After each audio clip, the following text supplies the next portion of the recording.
Hey everybody, it's Miss T from the Children's Library of the Plainfield Public Library. Thanks for stopping in for another special STEM project. Today we're making a walking worm, but we're also going to talk about the one and the only Miss Fannie Lou Hamer. Okay, now for our worm. And this is a very simple project today. You need a strip of paper. So, and you don't have to have heavy paper. I found a nice color, bright color yellow. You can use white or blue. And what you want to do is fold it, okay? So, I counted 6 folds. So we need a strip of paper, and you will also need 1 straw. Alright, and then you need a pen or a marker so that you can make your worm cute. Okay, so let's get started. Now, here's our strip of paper. So, like I said, we're going to fold it 6 times. Now, are you ready to count? Let's do it. Now, I'm going to count 1 in half and open it up. 2, take this half, fold it like that. 3, take this other half and let it meet right there, just like that. 4, take the top, fold it down. Number 5, take that, take the bottom, fold it, just like this, so it looks like a mouth. And number 6, I'm going to take this from the top, fold it down. Okay? So that is 6 folds. Now, to make the worm itself, you're going to cut it. So I marked it up here. Now, you don't want to cut this part. You don't want to cut here where it's not open, right? You want to cut where it's like a mouth. Hello, hello. So I marked it here. So you want to cut here and you want to cut here. But you don't want to cut there. Okay, when there's no mouth. So I'm going to cut, and then I'm going to introduce you, or reintroduce to some, Miss Fannie Lou Hamer. Now, Miss Fannie Lou Hamer was a civil rights activist. She was born in Sunflower County, Mississippi. She was the youngest of 20 children. Now, if you're the youngest, I know you had to have attention, right? Imagine if you're number 20 and you had to compete with 19 brothers and sisters for attention. Miss Hamer surely did. And she says of herself, she kind of liked the attention. They would put her up on the table and she would sing This Little Light of Mine. And they appreciated her talent and she appreciated their love right back. So that's how her family, it's her parents and her brothers and sisters appreciated her even from a little bitty age of she just loved to sing and loved to show off her talents. She also loved school. She won spelling bees and she especially loved poetry. But now she went to work at the age of 6 years old. Think about it. For all of you who are 6 or around 6 years old right now, can you imagine getting up to go to work with your mother or father, wherever they're going to work right now? Fannie Lou Hamer lived it. And it was not unusual where they were. For you see, in the Sunflower County of Mississippi, it was not unusual for black families to work together in the fields as sharecroppers because they were very, very poor. Everybody had to work, even the children. So, with that, she loved school, but right before the 6th grade, she dropped out of school for good and she started to work full time. Never going back to school again because she had to help her family. Later in life, she became an activist. So this is how the world began to know Miss Fannie Lou Hamer. In the state of Mississippi, it was very hard, in different parts of the U.S., but especially where, as they called her, Mrs. Hamer lived, it was very hard to just vote. We now register and we now exercise our right to vote, but it was not easy then.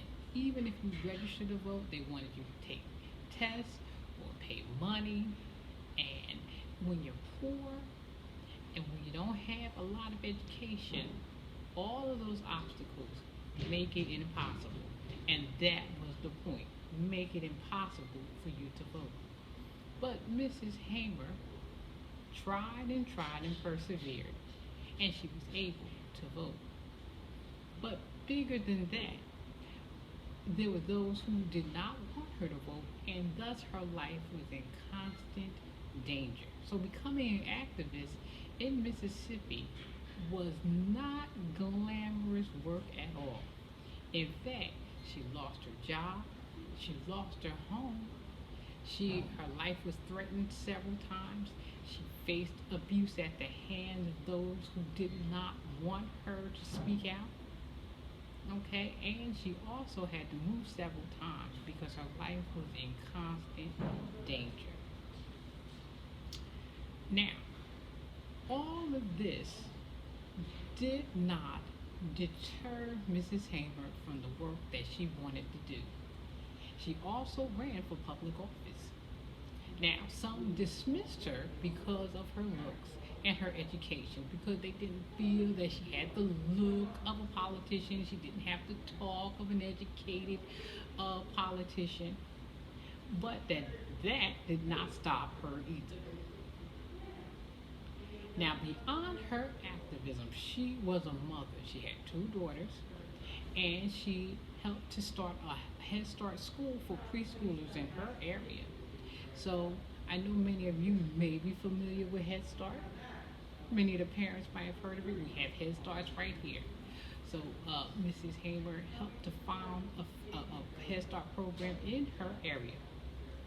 Now, one thing in her life that I just want to focus on, and we're coming to why we're making the worm right now, she started a project, and that project was to aim to help farmers to benefit from their work, benefit from their labor, and she called it a freedom farm.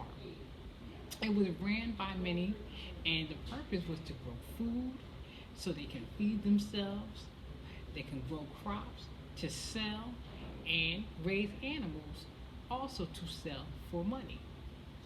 They even had a pig bank, and they grew vegetables like peas, okra, beans, and peanuts. Now, this is where we get to the earthworm, right? So, you see these worms in the ground, you're like, ugh, worms, right? But consider this about the earthworm. Earthworms are useful, and you know why? Because they improve the soil by digging it up. They make it loose, and that means that water and air can get to the roots of plants so they can grow bigger and better. And without the worms doing their job, we wouldn't be able to benefit from the earth, from our plants that we grow, that the crops that we labor so hard for. And as a farmer and a woman of the land, Mrs. Fannie Lou Hamer understood that. So she also understood that despite the worm's looks, right? She knew that it was important and it had value. Just like those and us who were inspired, who are still inspired, though Mrs. Hamer had passed away in the year of 1977, even when we read her story now, we are still inspired by her voice. We are still inspired by the story of her energy and the energy and legacy to grow the roots of equality right here in our own country. In the book, Voices of Freedom, Spirit of the Civil Rights Movement, written by Carol Boston Weatherford, there is a quote I'd like to share with you guys right now. Fannie Lou Hamer said of children, the truest thing that we have in this country is little children. If they think you made a mistake, they will speak out. And also, another quote that she's famous for many quotes, but another one that she's famous for is nobody's free until everybody's free. Okay? So, thank you for allowing me to introduce to you or reintroduce to you the infallible, the wonderful, the inspirational Miss Fannie Lou Hamer. Voice of freedom and the spirit of the civil rights movement, and as one activist said of her, she represented the very best of us. Okay? Now, have you finished cutting? What does it look like? Alright, so when you pull your worm apart, let's see. Alright. Does it look something like this? Yeah, it's very good. Very good. So now when you hold it, it should kind of have this kind of shape. So now, when we put it down, and now you take your marker, and now you can give it a face. You know, if you want to give it little dots around the body, you can. Alright? So now, once we finish all of that, what are we going to do? How do you make that worm walk? You have your straw? Alright, let's raise that straw up.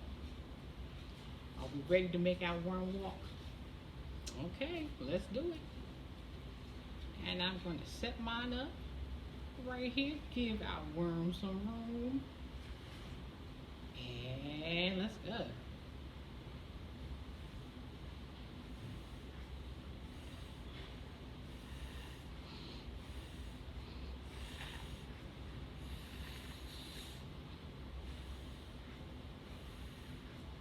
It worked! Hey, it walked! Yes! I hope you got yours to walk too. And if you didn't, please feel free to try again. Right? That's what science is all about. If you don't, at first you don't succeed, you try again and make it work. Alright? So once again, thank you for coming out for this special STEM project. And we have more books in the library about Miss Fannie Lou Hamer. I encourage you to please do your research. Read more about her. Also find out about worms and how they help us and help our world. This is Miss T from the Children's Library of the Plainfield Public Library. Stay revolutionary, y'all. Take care, and until we meet again, make your own history. So long for now.